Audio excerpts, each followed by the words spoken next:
ថ្ងៃនេះខ្ញុំនឹងនាំអ្នកទាំងអស់គ្នាឲ្យស្គាល់ជីវប្រវត្តិនៃម៉ាករថយន្តប្រណិតកម្រិតខ្ពស់មួយរបស់អង់គ្លេស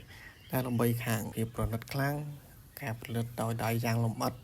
ភាពស្ងាត់និងរលូនពេលបើកបរតម្លៃថ្លៃខ្លាំងប្រើសម្រាប់អ្នកមានឬអ្នកល្បីៗជាច្រើននោះគឺរថយន្ត Rolls-Royce ពេលចូលទៅក្នុងរថយន្ត Rolls-Royce មានអារម្មណ៍ដូចជានៅក្នុងសន្តាគារប្រណិតលើកង់នៃរថយន្តព្រោះខាងក្នុងប្រើសម្ភារៈល្អៗដូចជាស្បែកគុណភាពខ្ពស់ឈើប្រណិតភ្លើងផ្កាយលើដំបូលកៅអីទន់ម៉ាកនេះត្រូវបានគេចាត់ទុកថាជានិមិត្តសញ្ញានៃភាពថ្លៃថ្នូរអំណាចនិងភាពជោគជ័យប្រវត្តិនៃ Rolls-Royce ចាប់ផ្ដើមនៅអង់គ្លេសនៅក្នុងឆ្នាំ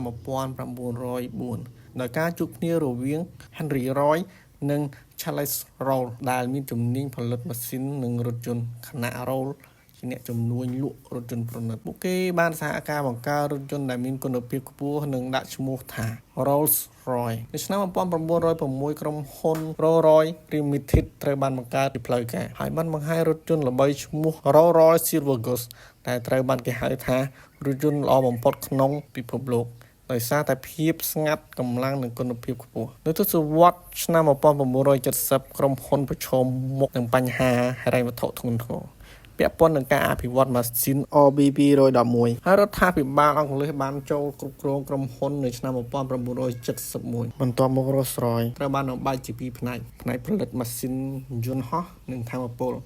និងមួយផ្នែកទៀតផលិតរថយន្តប្រណិត Rolls-Royce Motor នៅឆ្នាំ1987ក្រុមហ៊ុន Rolls-Royce ត្រូវបានឯកជនព្យាវពាណិជ្ជកម្មមកវិញបន្ទាប់មកវាបានពង្រីកអាជីវកម្មទៅវិស័យថាមពលនាវានិងបច្ចេកវិទ្យាអាកាសចរបច្ចុប្បន្ន Rolls-Royce គឺជានិមិត្តសញ្ញានៃភាពប្រណិត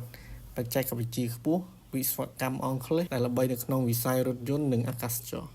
ម៉ូដែលល្បីៗមាន Rolls-Royce Phantom សេដានកំពូលប្រណិត Rolls-Royce Cullinan SUV ប្រណិតRolls-Royce Ghost ប្រណិតបែបទំនើបនិង Rolls-Royce Spectre រថយន្តអគ្គិសនីទំនើបបាទសូមអរគុណជួបគ្នានៅវីដេអូក្រោយ